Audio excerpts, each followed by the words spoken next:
কর্জে ডুবে থাকা এক রাজপরিবারের কাছে বিজনেস ডিল নিয়ে আসে সোফিয়া, কিন্তু সে তো জানতোই না যে তাদের কাছে এই রাজপ্রাসাদ ছাড়া আর কিছুই নেই।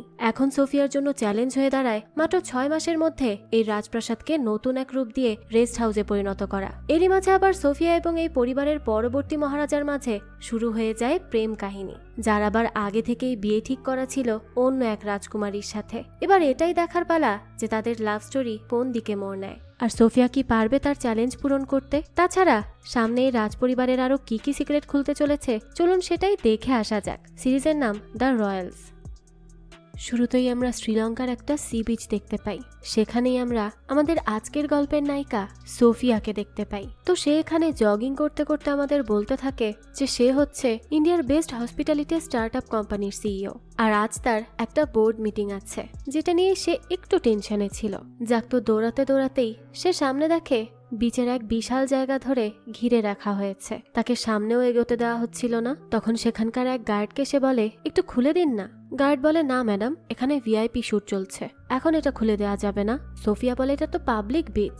গার্ড বলে, হ্যাঁ ম্যাম, পাবলিক বিচ, কিন্তু এখানে ভিআইপি শুট চলছে, যাওয়া যাবে না। এই কথা শুনে তো সোফিয়ার বেশ মেজাজ গরম হয়, কিন্তু সে কিচ্ছু বলে না, সেখানেই চুপচাপ দাঁড়িয়ে থাকে আর দেখতে থাকে যে এখানে হচ্ছেটা কি। তখনই আমরা দেখতে পাই সেখানে আসলে ইন্ডিয়ার মোরপুর রাজ্যের রাজপুত্র অভিরাজ সিং এসেছে, তারই ফটোশুট হচ্ছে। সে মডেলিং করতে খুব বেশি ভালোবাসে, যে কারণে বিভিন্ন দেশে গিয়ে সে তার ফটোশুট করে থাকে, আর সেই সুবাদেই তার শ্রীলঙ্কায় আসা। আর সোফিয়াও এসেছে এখানে কয়েকদিনের ট্যুর দিতে।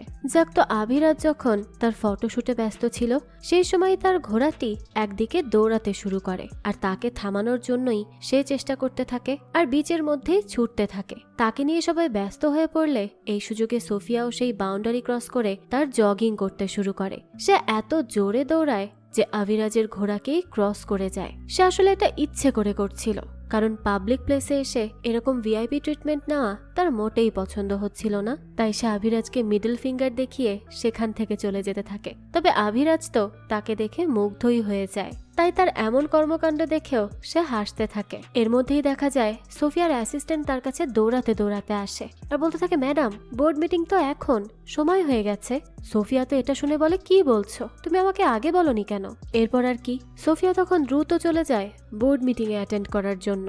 সে তার বোর্ড মেম্বারদের সাথে ভিডিও কলের মাধ্যমেই জয়েন হয়েছিল। আসলে সোফিয়া রয়্যাল বিএনবি নামক একটা প্রজেক্ট নিয়ে কাজ করছিল, অর্থাৎ বিভিন্ন রয়্যাল প্যালেসে তারা মানুষের থাকারও ব্যবস্থা করবে আর খাওয়া দাওয়ারও ব্যবস্থা করবে। তার সাথে সাথে রাজকীয় সব নিদর্শনও দেখতে পাবে আর রাজপরিবারের সাথে কিছু সময়ও কাটাতে পারবে। কিন্তু তার এই প্রস্তাবে কেউই রাজি হয় না। ইনভেস্টররা তো টাকাই ঢালতে চায় না। তারা তাকে বলে তার যে কোম্পানি রয়েছে সেটা নিয়েই যেন সে কাজ করে, এসব নিয়ে চিন্তা না করাই ভালো, কারণ তাদের টার্গেট তো কমন পিপল, তারা কখনোই এটা অ্যাফোর্ড করতে পারবে না। কিন্তু সোফিয়া বলে, একবার আমাকে ট্রাস্ট করে দেখুন, এতে অনেক বেশি প্রফিট আসবে, কারণ বেশিরভাগ রয়্যাল প্যালেসগুলোই এখন খামোখা পড়ে থাকে। সেখানকার সদস্যদের চেয়ে প্যালেসগুলো অনেক বড়, তো সেগুলোকে কাজে লাগাতে পারলে আমাদেরও লাভ, তাদেরও লাভ। তার পার্টনার কুনালও তাদের সবাইকে বোঝানোর চেষ্টা করে।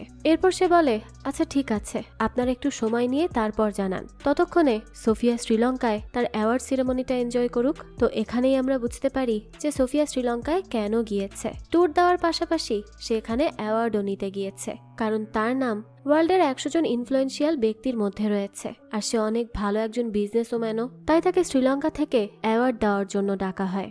এরপরই সন্ধ্যার অ্যাওয়ার্ড সেরেমনিতে সে তার অ্যাওয়ার্ডটা গ্রহণ করে বেশ খুশি হয়ে যায়, আর সবার উদ্দেশ্যে বলে, এটা তো আমার কেবলমাত্র শুরু, এরপর তো আরো পথ চলা বাকি।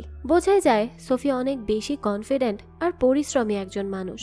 এরপরই দেখা যায় সে একটা বারে গিয়ে তার পরিবারের সাথে কথা বলছিল, কিন্তু সেখানে তো একদল ছেলে মেয়ে বেশ নয়েজ করতে থাকে। সেখানে দেখা যায় সেই আভিরাজও আছে।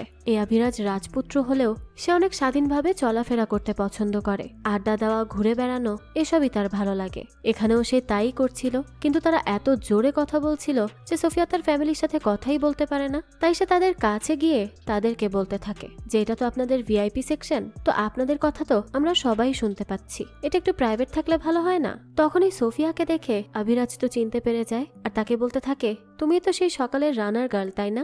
সোফিয়া প্রথমে বুঝতে না পারলে অভিরাজ বলে, আমি সেই হর্স গায়ে, এখন চিনতে পারছো?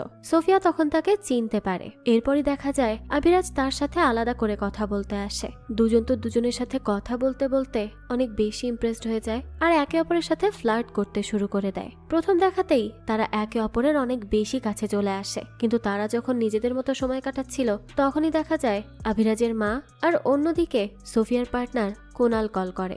একদিকে অভিরাজ তার মার সাথে কথা বলতে থাকে, অন্যদিকে সোফিয়া কোনালের সাথে। তো তাদের কথা বলা শেষ হলেই তারা একে অপরের মুখোমুখি হয়। সোফিয়া তখন একটু অকওয়ার্ড ফিল করতে থাকে। অভিরাজ তখন তাকে জিজ্ঞেস করে যে কি ব্যাপার, কি হয়েছে? সোফিয়া জানায়, আসলে বুঝতে পারছি না, কেমন একটা অকওয়ার্ড ফিল হচ্ছে। তোমার আসলে অনেক বেশি অ্যাটিটিউড, তো জিনিসটা একটু কেমন যেন লাগে, আর সবসময় কেমন ভিআইপি ট্রিটমেন্ট নেওয়ার চেষ্টা করো। তো এইসব এক কথা দু কথা বলতে বলতেই দেখা যায় তাদের দুজনের মধ্যে ঝগড়া বেঁধে যায়। আর তখনই অভিরাজ সেখান থেকে চলে আসে। সে তো রাগ হয়ে তার মাকে বলে দেয় যে সে এবার বাড়ি ফিরে আসছে। এরপরে দৃশ্য চলে যায় মোরপুরে। বিশাল এক রাজপ্রাসাদ এখানে আমরা জানতে পারি যে রাজা সাহেব 6 মাস আগেই গত হয়েছেন। এখন রানী সাহেবাই সবকিছুর দেখভাল করেন। অভিরাজ ছাড়াও তার আরো 2জন ছেলে মেয়ে রয়েছে। বড় ছেলের নাম দিঘি এবং ছোট মেয়ের নাম জিনি। তারা সবাই এখানে আজ জড়ো হয়েছে তাদের সম্পত্তির ভাগ বাটোয়ারার জন্য। তো তারা সেখানে থাকলেও ফিজি অর্থাৎ অভিরাজ এখনো সেখানে এসে পৌঁছেছিল না। যাক, কিছুক্ষণের মধ্যে সেও পৌঁছে যায়। সে আসলে অনেকদিন পর তাদের এই প্যালেসে ফিরে এসেছে। সে এসেই তো সবার সাথে সাক্ষাৎ করে। এরপর আমরা তাদের এক চাচিকেও দেখতে পাই। সে তো তার ফিরে আসাতে বেশ হ্যাপি ছিল।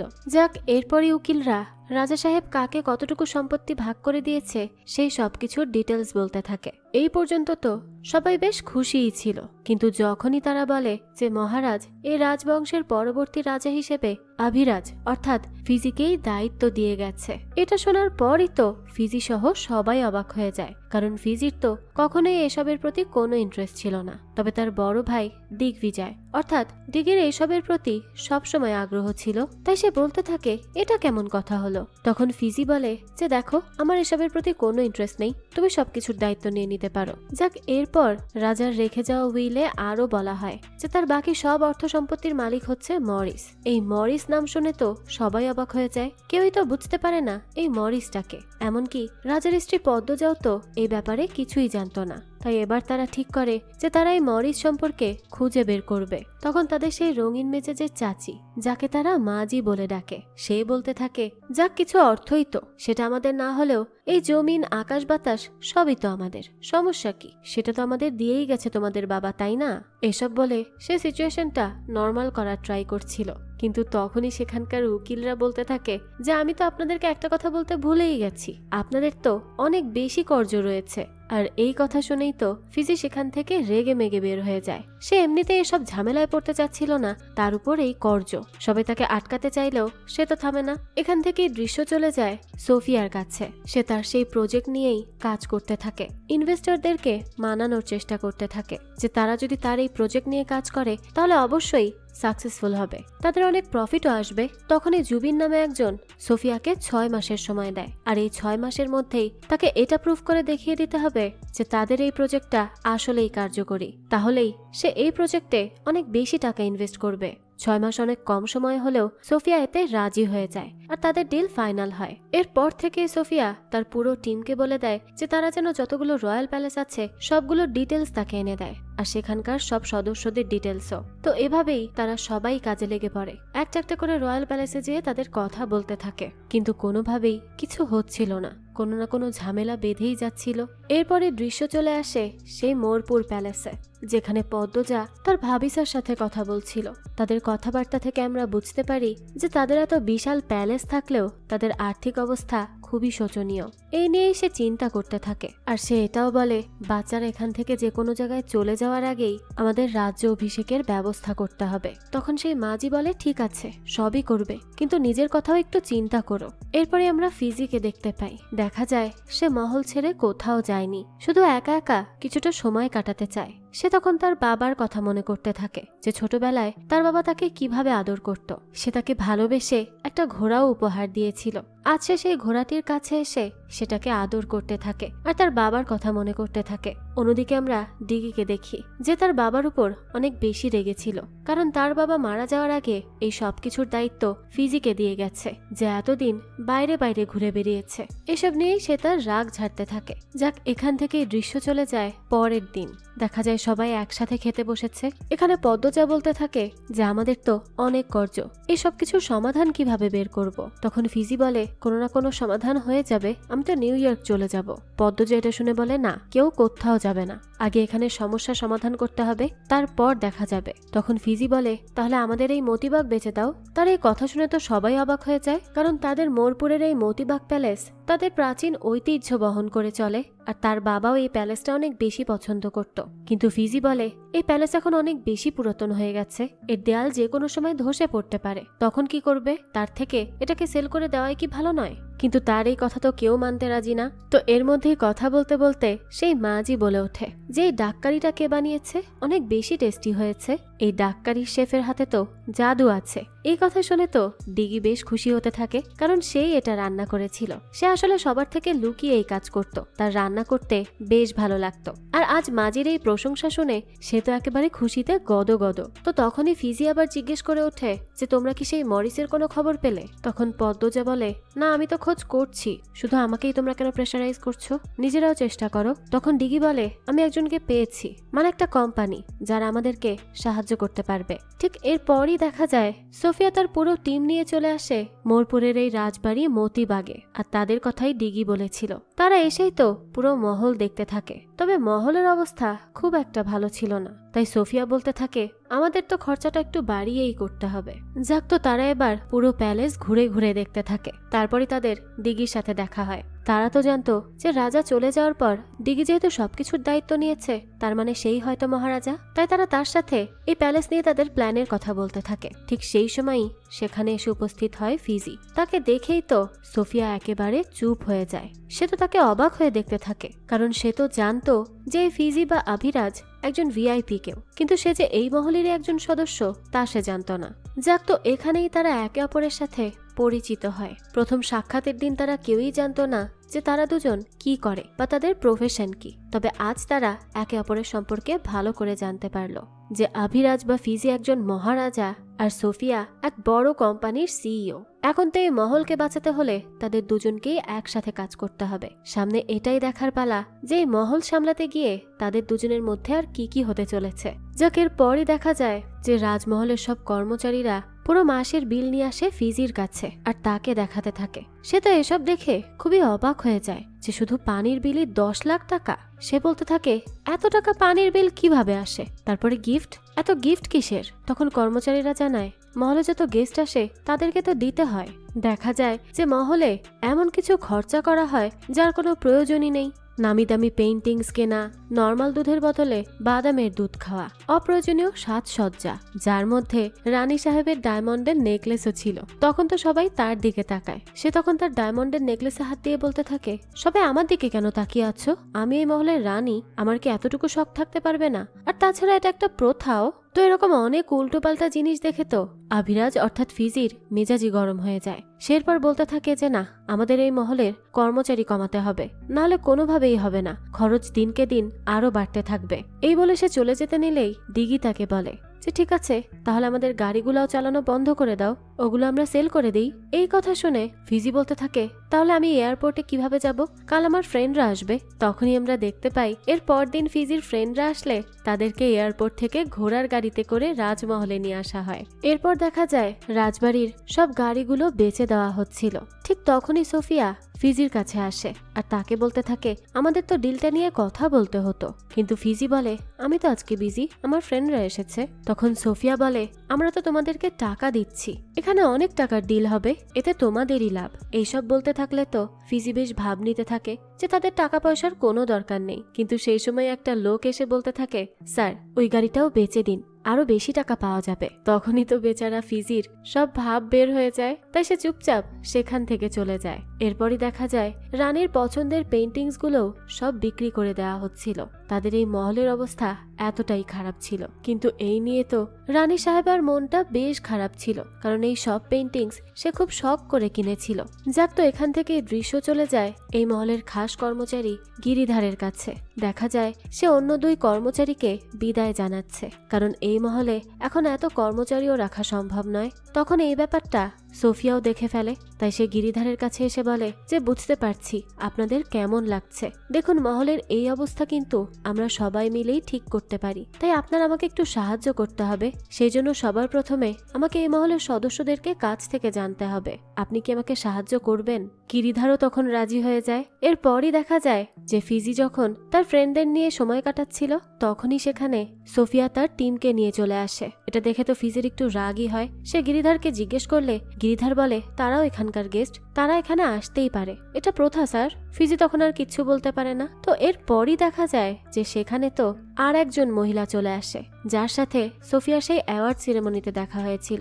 সে আবার সোফিয়ারই কম্পিটিটর, তাই এই নিয়ে তো তারা বেশ টেনশনে পড়ে যায়। যাক, এরপরই দৃশ্য চলে আসে ডিনার টেবিলে। আর এখানেই সোফিয়ারা জানতে পারে যে তাদের কম্পিটিটর ওই সামিরাকে এখানে ডেকে এনেছে অভিরাজ নিজেই। আর সামিরাও তাদের মতোই এই ধরনের প্যালেসগুলো নিয়েই কাজ করতে চায়। আর যেহেতু এখনো তাদের ডিল ফাইনাল হয়নি, তাই তো সোফিয়ারা বেশ টেনশনে পড়ে যায়। সোফিয়া তখন রানীকে ইমপ্রেস করার জন্য তার পছন্দের একটা পেইন্টিং তাকে গিফট করে। সে আসলে এগুলো আরো বেশি করে করছিল যাতে তারা এই ডিলটা পেয়ে যায়। যাক, তো এখানে কথা বলতে বলতেই তারা সবাই জানতে পারে যে গত মাসেই এই সোফিয়া আর অভিরাজ দুজনেই শ্রীলঙ্কায় ছিল।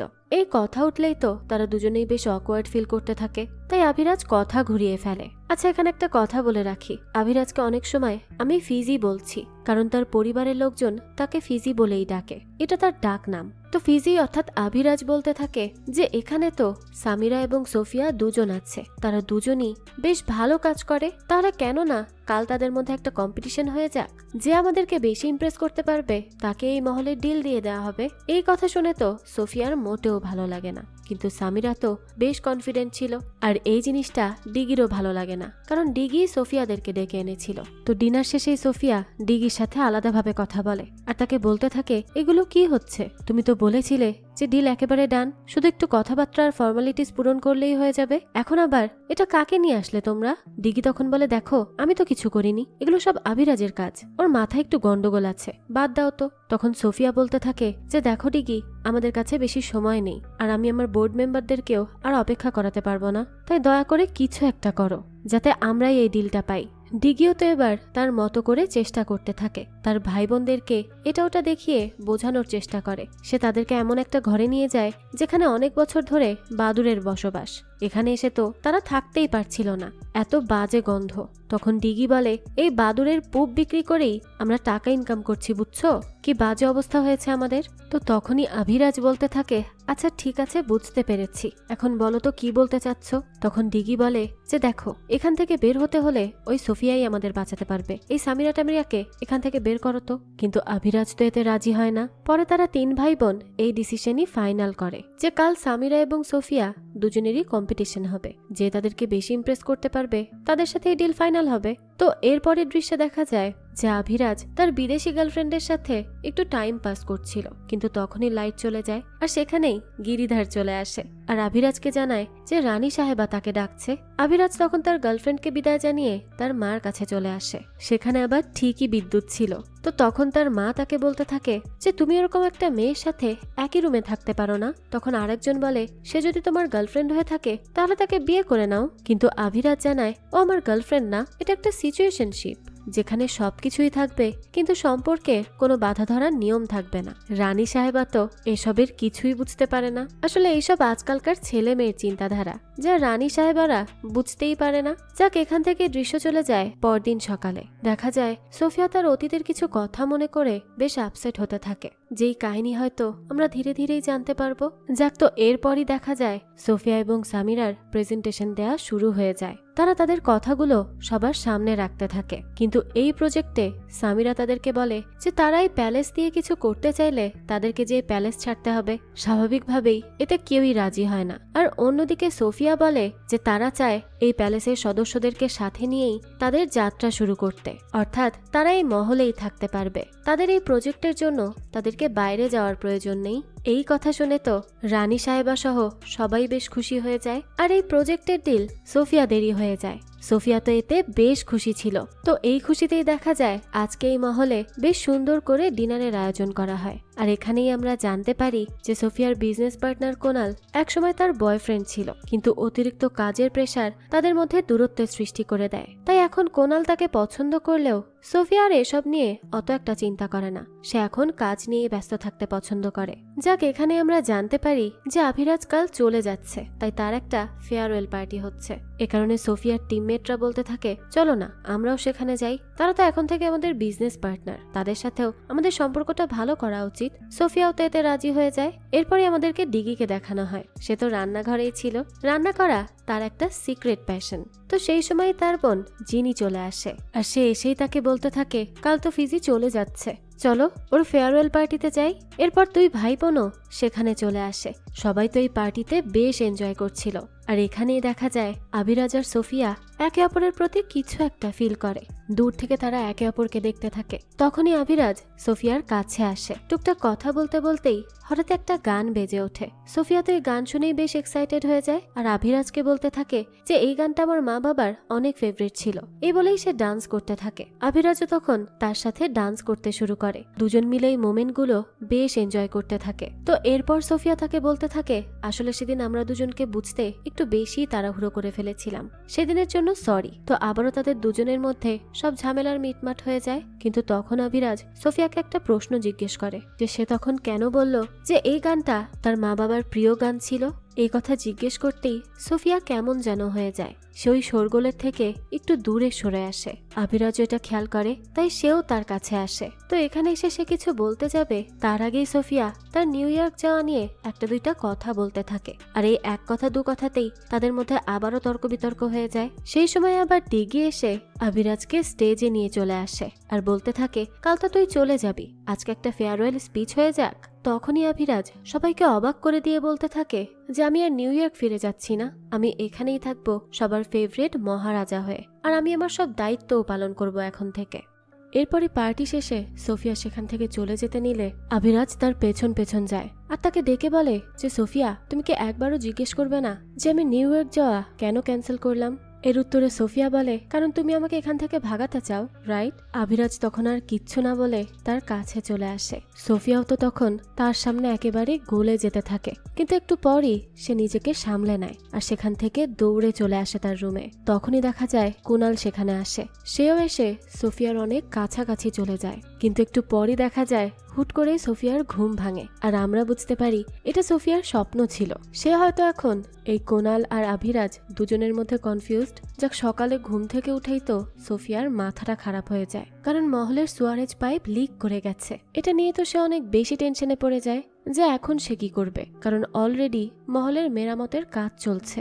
এসব করতে করতে যদি সময় মতো তার রয়্যাল বিএনবি লঞ্চ করা না যায় তাহলে তো ঝামেলায় পড়ে যাবে তারা। তাই সে দ্রুত সবকিছু ঠিক করার জন্য বলে। এরপর এই দৃশ্য চলে যায় ডিগির কাছে। দেখা যায় মহলের মধ্যে একটা ফটোশুটের ব্যবস্থা করা হয়েছে, সেখানেই ডিগি এসে বসে। কিন্তু তখনই এক কর্মচারী তাকে বলে, হুকুম, এই ফটোশুটের ব্যবস্থা মহারাজা আভিরাজের জন্য করা হয়েছে, সে থাকতে আপনি এখানে বসতে পারবেন না। এই কথা শুনে তো ডিগির মেজাজটাই গরম হয়ে যায়। সেই সময় আমরা দেখতে পাই আভিরাজ তো একটা পোলো গ্রাউন্ড উদ্বোধনে ব্যস্ত। সে সেখানে সব দর্শকদের উদ্দেশ্যে বেশ ভালো কিছু ভাষণও দেয়। সবাই তো তার ভাষণ শুনে বেশ ইমপ্রেসড। কিন্তু এই ভাষণ শেষেই সে তার মাকে এটা ওটা কথা শোনাতে থাকে যে আমরা তো ভাব নিচ্ছি, কিন্তু আসলে তো আমরা কাঙাল। তারা নিজেদের মধ্যে এমন ভাবে কথা বলছিল যাতে বাইরের কেউ বুঝতেই না পারে। তখন আভিরাজ তাদের আর একজন কর্মচারীকে জিজ্ঞেস করে, আমার নিউ ইয়র্কের অ্যাপার্টমেন্টের রেন্ট দেওয়া হয়েছে? সেই কর্মচারী জানায় যে না, সেখানকার ভাড়া তো অনেক বেশি, কিন্তু সোফিয়া ম্যাডামদের ওই প্রজেক্টের জন্য তার আমাদের অনেক বড় অঙ্কের একটা চেক দিবে, সেটা দিলেই আর কোনো চিন্তা থাকবে না। আর এক একটা কথা, আপনার তো আজকে ফটোশুট আছে, আমি তো বলতেই ভুলে গেছি। এই কথা শুনে তো আবিরাজের খুবই মেজাজ গরম হয়। সে বলতে থাকে, আমি কি কোনো সময় পাবো না? সারাদিন এইসব করে যাব? আমার নিজেরও তো একটু সময়ের দরকার আছে, আর আমি তো খেলাও দেখতে চাই, সেটাও দেখতে পাচ্ছি না। তখন তার মা বলে, খেলার হাইলাইটস দেখে নিও। আবিরাজ তার মাকে বলতে থাকে, ডিগিও তো ফটোশুটটা করে নিতে পারে, ও তো একটু একটু হ্যান্ডসাম আছে, তাই না? তখন তার মা বলে, হ্যাঁ, কিন্তু সে তো মহারাজ না, তুমি মহারাজ, তাই তোমাকে এইসব করতে হবে। আবিরাজ বলে, ঠিক আছে, কিন্তু তোমারও একটা কাজ আছে। তো সেটা কি কাজ, তা তো আমরা একটু পরেই জানতে পারবো। এরপরে দৃশ্য চলে যায় সরাসরি মহলে, আর সেখানেই দেখা যায় একসময়কার সুপারস্টার এই মহলে প্রবেশ করে। আসলে সে এখানে একটা সিনেমা বানাতে চায়, তাই আবিরাজের সাথে যোগাযোগ করাতে সে তার মাকে এই দায়িত্বটা দেয় যে সে যেন এই সুপারস্টারকে বেশ ভালোভাবে ওয়েলকাম জানায়। দেখা যায় রানী সাহেবা পদ্মজাও বেশ সুন্দর করেই তাকে ওয়েলকাম করে, কারণ এখানে সিনেমা হলে তো তাদেরও কিছু ইনকাম হবে। এরপরে দৃশ্য চলে যায় দিঘির কাছে। সে কোনো একটা রেস্টুরেন্ট থেকে বেশ কিছু খাবার অর্ডার করে, আর সেগুলো স্মেল করে দেখতে থাকে। তার কাছে তো বেশ ভালো লাগে। তখনই সে সেখানে একটা কুকিং শোর কার্ড দেখতে পায়, তাই সে এটা তার কাছে লুকিয়ে রেখে দেয়। আর তার তো মোবাইলে সারাক্ষণই মাস্টার শেফের ভিডিও চলতে থাকে। বেচারার রান্নার প্রতি এত আগ্রহ, কিন্তু এই রয়্যাল ফ্যামিলিতে জন্মগ্রহণ করায় সে তার এই প্রতিভাকে সবার সামনে নিয়ে আসতে পারছে না। এখান থেকে দৃশ্য চলে যায় সেই ফটোশুটের ওখানে, যেখানে মহারাজ আভিরাজের সাথে সোফিয়াদের টিমের ফটোশুট হবে। তো তখন সোফিয়ার এক পাশে আভিরাজ আর এক পাশে কুনাল। সে তো অনেক বেশি অস্বস্তি ফিল করতে থাকে, কারণ সে তো এই দুজনের মধ্যেই কনফিউজড। যাক, তো এরপরই কোনো মতে তাদের ফটোশুট শেষ হয়। দৃশ্য চলে যায় রানী সাহেবার কাছে। দেখা যায় সেই সিনিয়র সুপারস্টার অর্থাৎ রঞ্জিত শ্রফ তাকে একটা ছোট্ট চিঠি আর কিছু গিফট পাঠায়, যেখানে সে লেখে যে প্রথম চা খেয়ে এত বেশি এনজয় করলাম, আপনার সাথে দ্বিতীয়বারও আমি দেখা করতে চাই। এই সব কিছু শুনে তো দেখা যায় রানী সাহেবার বেশ ভালো লাগে, কিন্তু এই চিঠিটা পড়ছিল জিনি। সে বলতে থাকে যে এটা কেমন চিঠি, আর সে তোমার সাথে দেখা করে কি করতে চায়? তখনই পদ্মজা বলে, জিনি, মায়ের সাথে ভদ্রভাবে কথা বলো।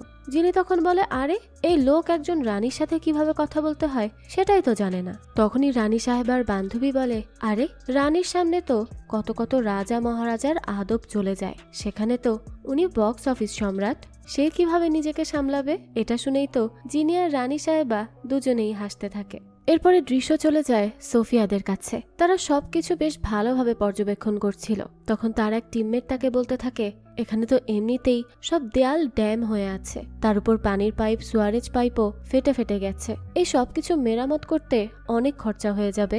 সোফিয়া তখন কুনালকে বলে, কুনাল, তুমি একটু দেখো না, আভিরাজের সাথে একটু কথা বলো। সে তো আমাদেরকে পাত্তাই দিচ্ছে না, সারাক্ষণই ব্যস্ততা দেখাতে থাকে। আর আজকে ফটোশুটে কি করলো? আমার এই শার্ট পছন্দ হচ্ছে না, আর একটা শার্ট পরবো। কি ঢং! কুনাল তখন বলে, সে একজন মহারাজা, এতটুক তো সে করতেই পারে, তুমি কেন তার কথাতে এত বিরক্ত হও, এত চিড়চিড় করো? সোফিয়া বলে, আমি চিড়চিড় করি কোথায়? যাক, দৃশ্য চলে যায় পরের দিন। দেখা যায় কুনাল আর আভিরাজ দুজনেই ব্যাডমিন্টন খেলতে থাকে, আর নিজেদের কাজ নিয়েও টুকটাক কথা বলতে থাকে। আর কথায় কথায় আভিরাজ জানতে পারে যে সোফিয়ার সাথে কুনালের আগে রিলেশন ছিল, তবে এখন নেই। যাক, এরপরই দৃশ্য চলে যায় মহারাজার মহলের সামনে। যিনি আজ এই পুরো মহলটা সোফিয়াদেরকে ঘুরে ঘুরে দেখাবে। আসলে এতদিন পুরো প্যালেসের সবকিছু মেরামত করা হলেও আভিরাজ মহারাজার এই কক্ষে আসার পারমিশন কাউকে দেয়নি। তবে আজ হঠাৎই সে সোফিয়াদেরকে এই কক্ষ দেখার পারমিশন দিয়ে দেয়। তারা তো এসে সবকিছু বেশ মুগ্ধ হয়ে দেখতে থাকে। তখনই কুনাল সোফিয়াকে জানায় যে আজ আভিরাজ তাদের দুজনের কথা জিজ্ঞেস করছিল। সে তো ভাবছিল তারা দুজন ডেট করছে, তাই কুনাল তাকে সব সত্যি বলে দিয়েছে। এটা শুনে সোফিয়া জিজ্ঞেস করে, আভিরাজ কেন হঠাৎ তাদের ব্যাপারে জিজ্ঞেস করলো? কুনাল বলে, কি জানি, আসলে আভিরাজের তো সোফিয়ার প্রতি ইন্টারেস্ট আছে, কিন্তু সে সেটা দেখাতে চায় না। যাক, এরপর যিনি সোফিয়াকে বলতে থাকে যে দেখো, আমি জানি তোমরা এই জায়গাটা মেরামত করবে, কিন্তু প্লিজ বাবার এই কক্ষটা খুব বেশি একটা পরিবর্তন করো না। তখন সোফিয়া তাকে বলে, আমি তোমাকে প্রমিস করছি, আমরা যা করব অনেক ভালোবাসা নিয়েই করব, তুমি কোনো চিন্তা করো না। একথা শুনেই তো জিনি বেশ খুশি হয়ে যায়। কিন্তু এরপরই সে যখন আরেকটু ঘুরে সবাইকে সবকিছু দেখাতে যায়, তখনই দেখা যায় এক সাইডের বেশ কিছু দেয়াল ধসে পড়ে যায়। সবাই তো সাথে সাথে গিয়ে জিনিকে উঠায়। আর এসব দেখে সোফিয়া বলতে থাকে যে এবার তো বাজেট আরো বাড়াতে হবে, সবকিছু নতুন করে স্টার্ট করতে হবে, কারণ মহলের অবস্থা খুবই খারাপ। এসব সে নিতে পারছিল না মাথায়, তাই সে একটু জগিং এ বের হয়। তখনই সে একটা ঘোড়া দেখতে পায়, যেখানে ঘোড়ার দেখভাল করার জন্য একজন কর্মচারীও ছিল। সোফিয়া তখন তার সাথে কথা বলতে থাকে, আর সেখান থেকেই সে জানতে পারে যে আভিরাজের ঘোড়ার অনেক শখ। তখন সে ওই কর্মচারীকে জিজ্ঞেস করতে থাকে, শখ তো বুঝলাম, কিন্তু সে কি আপনার কাজে হেল্প করে? তখন সেই কর্মচারী বলে, হ্যাঁ অবশ্যই করে, নিজেই চলুন দেখবেন। এরপরই সোফিয়া এসে দেখে যে ঘোড়াশালায় আভিরাজ একা একা কাজ করছে। একটা ঘোড়ার বাচ্চা হতে চলেছে, তাই সে তার অনেক দেখভাল করতে থাকে। সোফিয়াও তখন তাকে হেল্প করে। ঘোড়ার প্রতি আভিরাজের এত যত্ন দেখে সোফিয়া তো বেশ ইমপ্রেসড হয়ে যায়। আর এরপরই তারা দুজন এখানে বেশ ভালো কিছু সময় কাটায়। বাইরে বৃষ্টি হওয়াতে সোফিয়া একটু ভিজে গিয়েছিল, তাই তাকে কাঁপতে দেখে আভিরাজ তার জ্যাকেটটাই তাকে খুলে পরিয়ে দেয়, তার বেশ যত্ন নেয়। এরপর তাকে ঘোড়ায় করে মহলের সামনে এনে নামিয়ে দেয়। এই সবকিছু সোফিয়ারও খুব ভালো লাগে। কিন্তু তখনই তার মাথায় একটা বুদ্ধি চলে আসে। সে দ্রুত তার টিমের কাছে যায় আর তাদেরকে বলতে থাকে, আমরা একটা কাজ করতে পারি। যেহেতু আমাদের বিএনবি লঞ্চ হওয়ার আর অল্প কয়টা দিনই বাকি আছে, এর মধ্যে আমাদের সব রুম মেরামত করতে তো অনেকটা সময় লেগে যাবে। তাহলে কেন না আমরা তার আগেই সব গেস্টদেরকে রয়্যাল এক্সপিরিয়েন্স দেওয়ার চেষ্টা করি। তাই কেন না মহারাজার সাথে একটা পোলো খেলার উৎসব আয়োজন করা যাক। তার এই আইডিয়া তার টিমমেটদের বেশ পছন্দ হয়, কিন্তু আভিরাজ তো এটা মানতেই চায় না। তখন রানী পদ্মজা তাকে বুঝাতে থাকে আর বলতে থাকে, কেন তুমি এতটুক করতে পারছো না? এটা তো একটা দায়িত্বর মধ্যে পড়ে, তাই না? আমাদের এই মহলকে বাঁচাতে হলে এই ছোটখাটো ব্যাপারগুলো তো স্যাক্রিফাইস করতেই হবে। আসলে আভিরাজ তো পোলো খেলতে চাচ্ছিল না, কারণ এই পোলোর সাথে তার বাবার স্মৃতি জড়িয়ে আছে, আর এই ব্যাপারটা তার মাও বুঝতে পারে। তাই সে তার কাছে এসে এই সবকিছু বোঝাতে থাকে। জিনিও তাকে বোঝায়। তখনই দেখা যায় সে কোনো এক কারণে পোলো খেলতে রাজি হয়ে যায়। ওদিকে সোফিয়ারা ঠিক করে যে কিছু সংখ্যক লাকি উইনাররাই মহারাজার সাথে পোলো খেলার সুযোগ পাবে, তাই সেই ব্যবস্থাই তারা করতে থাকে। এরপরই দেখা যায় তারা অনলাইনে এই ব্যাপারটা ছড়িয়ে দিলে পোলো গ্রাউন্ডে তো অনেক মানুষের সমাবেশ হয়। সবাই আসে মহারাজার পোলো খেলা দেখতে, আর এখানেই সেই লাকি ড্র উইনাররাও ছিল। এই সব কিছু দেখে তো সোফিয়ারা অনেক বেশি খুশি হয়ে যায়। এর মধ্যেই আবার দেখা যায় সে মিস্টার শ্রফ এসে রানী সাহেবার সাথে দেখা করে, তাকে সম্মান জানায়। রানী সাহেবাও এতে বেশ খুশি হয়ে যায়। তো এরপর তো সবাই ওয়েট করতে থাকে কখন মহারাজা এই প্লেগ্রাউন্ডে আসবে। কিন্তু যখনই আভিরাজ এখানে এসে হাজির হয়, তখন তো সবাই হাততালি দেওয়ার বদলে একেবারে অবাক হয়ে বসে থাকে, কারণ সে তো একেবারে খালি গায়ে মদ খেতে খেতে প্লেগ্রাউন্ডে ঢুকেছিল।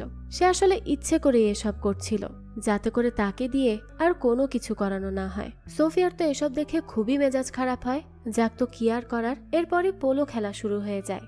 সবাই পোলো খেলা শুরু করে দিলেও আভিরাজ তো এক জায়গাতেই দাঁড়িয়ে থাকে। সে তো একসময় ন্যাশনাল চ্যাম্পিয়ন ছিল, কিন্তু আজ তার এই অবস্থা দেখে তো সোফিয়ারা একেবারেই ফ্রাস্ট্রেটেড হয়ে যায়। আভিরাজ তো পুরো খেলার মধ্যে উল্টোপাল্টা কর্মকাণ্ড করতে থাকে, কেউই তো বুঝতে পারে না তার হঠাৎ কি হলো। এদিকে সোফিয়া তো টেনশনে পড়ে যায়, কারণ তার রয়্যাল বিএনবির কাস্টমারগুলো এখানে বোর হয়ে যাচ্ছিল, তাই তারা সবাই এখান থেকে চলে যেতে থাকে। ঠিক তখনই সোফিয়া বুদ্ধি করে চলে যায় দিগ্বিজয় অর্থাৎ দিঘির কাছে, যে মহলের ভেতরে বসে বসে অনলাইনে লুডো খেলছিল। সোফিয়ার সাথে সাথে গিয়ে তাকে বলে, প্লিজ আপনি কি পারবেন পোলো খেলতে? কারণ এটা আপনাদের সম্মানের ব্যাপার। ডিগিও তো এই কথা শুনে তার সাথে চলে আসে প্লেগ্রাউন্ডে। তাকে দেখে তো সবাই এবার অবাক হয়ে যায়। দর্শকরা আবারও ইন্টারেস্ট খুঁজে পায়। আর ডিগি যখন বেশ সুন্দর করে খেলতে থাকে, তখন তো আভিরাজও তার ফর্মে চলে আসে। সে এবার বেশ জোশের সাথে খেলায় নেমে পড়ে। এবার তো দুই ভাই মিলে একসাথে পুরো খেলাটাই জমিয়ে দেয়, আর তারা এই খেলায় জিতেও যায়। এবার তো দর্শকরা খুব খুশি হয়ে যায়। তারা সবাই তো মহারাজার নামে প্রেজ করতে থাকে। তো খেলা শেষে আভিরাজ চলে আসে সোফিয়ার কাছে, আর আবারও তার সাথে খুনসুটি করে কথা বলতে থাকে, আর সেখান থেকে চলে যায়। এই ব্যাপারটা তখন কুনালও খেয়াল করে। এরপরই দৃশ্য চলে যায় একটা কুকিং কম্পিটিশনের অডিশনে, আর সেখানেই আমরা ডিগিকে দেখতে পাই যে সে একটা ছদ্মবেশ ধারণ করে এখানে অডিশন দিতে এসেছে।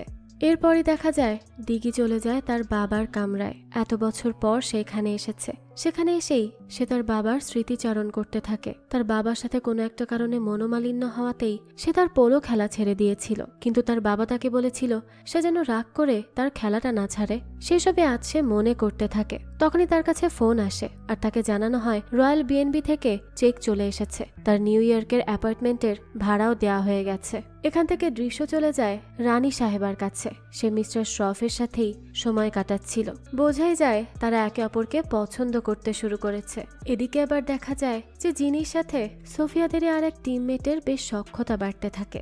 যাক, তো এর পরদিন দেখা যায় আভিরাজ তার কিছু ফ্রেন্ডদের নিয়ে কার রেসিং করতে থাকে। আর এরপর সে যখন মহলে ঢুকতে যায় তখন দেখা যায় রয়্যাল বিএনবির মেরামত কাজ চলছে, তাই সে এদিক দিয়ে ঢুকতে পারে না। এসব দেখে তো তার মেজাজটাই গরম হয়ে যায়। ওদিকে সোফিয়া তো তার অ্যাসিস্ট্যান্টের সাথে কাজে ব্যস্ত ছিল। তারা সেখানে একটা প্রোগ্রামের আয়োজন করছিল, এসব নিয়ে আলাপ আলোচনা করতে থাকে। এরপরই দৃশ্য চলে যায় আভিরাজের কাছে। সে যখন জানতে পারে যে তাদের এখানে বল নাইটের আয়োজন করা হচ্ছে তখন তো সে খুবই রেগে যায়, তাই সে রানীর সাথে কথা বলতে চায়। ওদিকে রানীকে দেখা যায় সে তো মিস্টার শ্রফের সাথেই টাইম স্পেন্ড করছে। এর মধ্যেই তার ডাক চলে আসে, তাই সে তাড়াহুড়ো করে তার রুম থেকে বের হয়ে যায়। আসলে ফিজি তার সাথে কথা বলতে এসেছিল।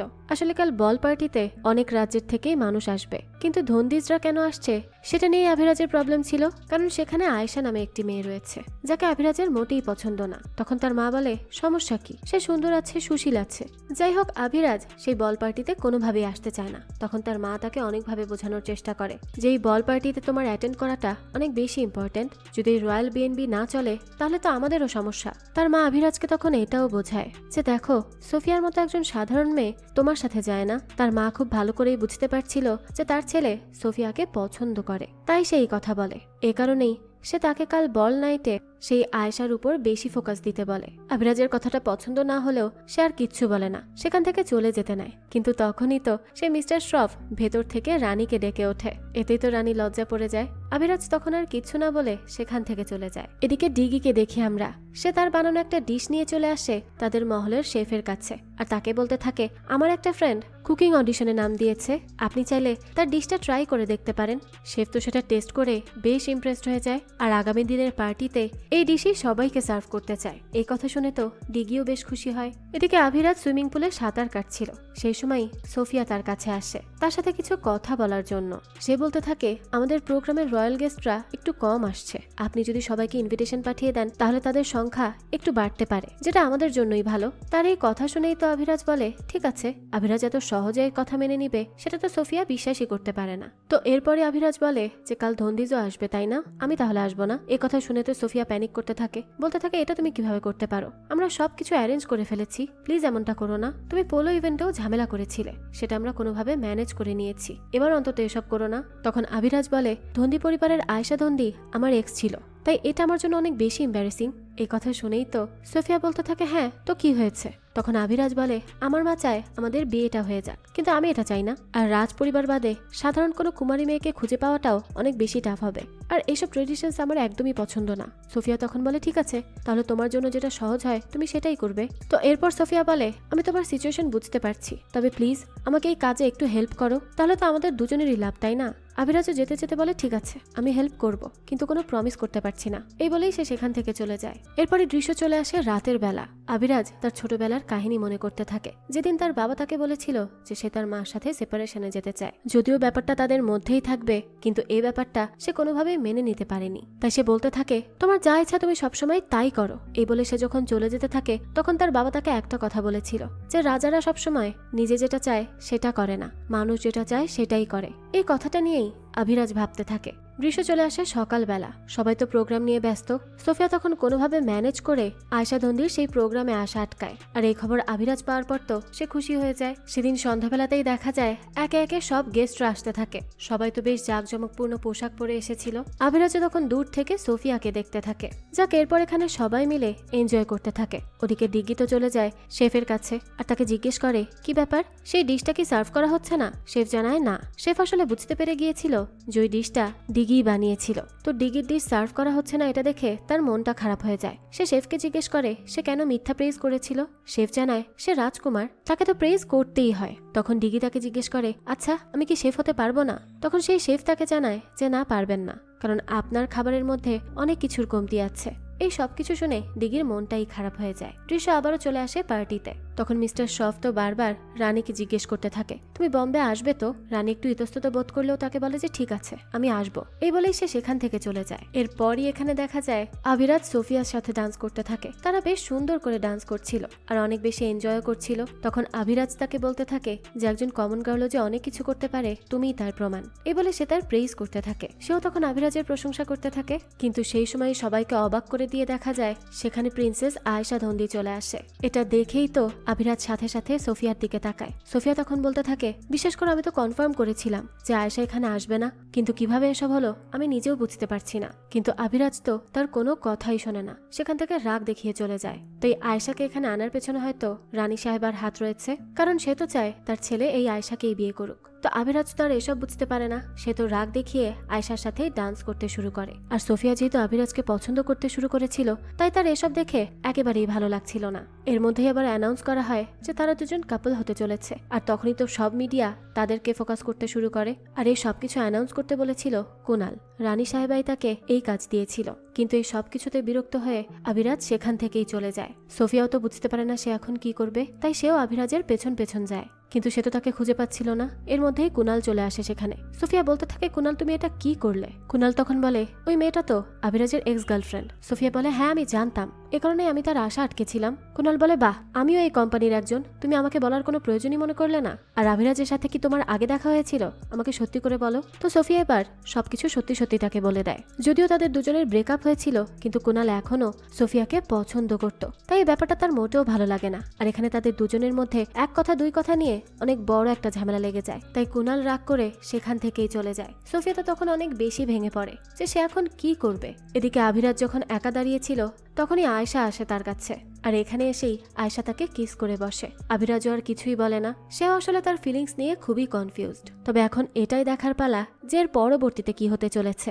সোফিয়া আর আভিরাজের জীবন কোন দিকে মোড় নিবে? তারা কি একে অপরের ফিলিংস বুঝতে পারবে? তাদের প্রজেক্ট দ্য রয়্যাল বিএনবিরই বা কি হবে? এই সবই আমরা জানতে পারবো এর পরবর্তী পার্টে, যা আমি খুব শীঘ্রই আপনাদের জন্য নিয়ে আসতে চলেছি। যাক, এই তো ছিল আজকের গল্প। এই গল্পটা আপনাদের কাছে কেমন লেগেছে সেটা অবশ্যই আমাদেরকে কমেন্ট করে জানাবেন। যদি এতটুকুও ভালো লেগে থাকে তাহলে একটি লাইক দিয়ে যাবেন। আর হ্যাঁ, আমাদের এই চ্যানেলে কিন্তু প্রতিনিয়তই নতুন নতুন ভিডিও আপলোড করা হয়। সেই সব ভিডিওর আপডেট পেতে আমাদের চ্যানেলটিকে সাবস্ক্রাইব করে বেল আইকনে অল দিয়ে রাখতে কিন্তু ভুলবেন না। আর একটা কথা, আমাদের সকল ভিডিওর আপডেট পেতে চাইলে জয়েন করতে পারেন আমাদের হোয়াটসঅ্যাপ চ্যানেলে, লিংক কমেন্ট বক্সেই দেওয়া আছে। আজকে তাহলে এই পর্যন্তই, আবারও হাজির হব নতুন কোনো ভিডিও নিয়ে। সেই পর্যন্ত সবাই ভালো থাকবেন আর আমাদের চ্যানেলের সাথেই থাকবেন। ধন্যবাদ।